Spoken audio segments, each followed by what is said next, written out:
Hey everyone, Night Diver 5 here. It is the 25th of December 2010, and I wanted to make a video regarding the blood red moon and show how it fits into Bible prophecy. Now, this was information that was originally put out by Mark Biltz of Shaddai Ministries. So what is a blood red moon? Well, it is a total lunar eclipse. And with a total lunar eclipse, you have the Earth in the middle between the sun and the moon. And as the moon passes into the Earth's shadow, only the red spectrum of light makes it past the Earth, and it bathes the moon in a red glow or turns it into a blood red moon. So what is a lunar tetrad? A lunar tetrad is a grouping of 4 total eclipses.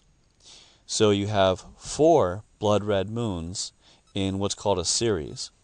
Now, this is extremely rare, and I'm going to show you how this can be significant to God's plans. Now, using Scripture, we can show that God uses the sun and the moon to communicate with us. For example, in Genesis 1, verse 14, it says, "And God said, Let there be lights in the firmament of the heaven, to divide the day from the night, and let them be for signs, and for seasons, and for days, and for years." Also in Luke 21, verse 25, it says, "And there shall be signs with the sun, and in the moon, and in the stars, and upon the earth distress of nations, with perplexity, and the sea and the waves roaring." Now, the moon is used by God to mark the feasts of the Lord. In the book of Leviticus, God introduces 7 festivals to Moses. In Leviticus 23, verse 4, it says, "These are the feasts of the Lord, even holy convocations, which ye shall proclaim in their seasons." Jewish festivals occur on the full moons, with the exception of the Feast of Trumpets, which is based on a new moon. Blood red moons are mentioned in Joel 2, verse 31, Acts 2, verse 20, and in Revelation 6, verse 12. And all 3 of these verses are pointing towards the same events. Now, Joel 2, verse 31 says, "The sun will be turned into darkness, and the moon into blood, before the great and terrible day of the Lord come." Acts 2, verse 20 says, "The sun shall be turned to darkness, and the moon into blood, before that great and notable day of the Lord to come." And Revelation 6, verse 12 says, "And I beheld, when he had opened the 6th seal, and lo, there was a great earthquake, and the sun became black as sackcloth of hair, and the moon became as blood." Now, the day of the Lord is literally the day Christ returns to earth to put a stop to the battle of Armageddon at the conclusion of the tribulation. Now, a lunar tetrad will take place in the years 2014 and 2015. And the 4 dates of those total lunar eclipses are April 15th, 2014, October 8th, 2014, April 4th, 2015, and September 28th, 2015. Now, what makes this significant is that these are all landing on Jewish festivals.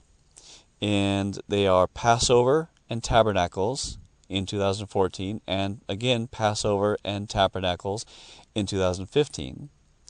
There are also 2 solar eclipses during this time. The first one is on March 20th, 2015, which is the Jewish New Year, and on September 13th, 2015, which is the Feast of Trumpets. Now, the last time that a lunar tetrad fell on Jewish festivals was 1967 and 1968, and this is when Israel gained Jerusalem. Before that, was 1949 and 1950, and this is when Israel won her independence. And to get the next one, you have to go back to 1492 and 1493. This event is so rare that it does not occur again even if you project out for 5 centuries. So I believe that the lunar tetrad of 2014 and 2015 is the fulfillment of the verses I mentioned earlier, Joel 2 verse 31, Acts 2 verse 20, and Revelation 6 verse 12. So what this means is those 2 years must occur inside the tribulation. Now, as I have stated on other videos, I believe that May 14th, 1948 was when Israel became a nation, and that fulfilled Isaiah 66 verse 8. That started a 70-year countdown, and that means that I believe the tribulation will start in 2011. So 2014 would be the last year of the first half of the tribulation, and 2015 would be the first year of the last half of the tribulation. So folks, I believe that we are very short on time, and I think that we should make it a priority to warn anyone that will listen, because the rapture of the church is going to take place very, very soon, and we don't want to leave anyone behind. Well, I hope you enjoyed this video. Please feel free to leave comments and ask any questions. Thank you.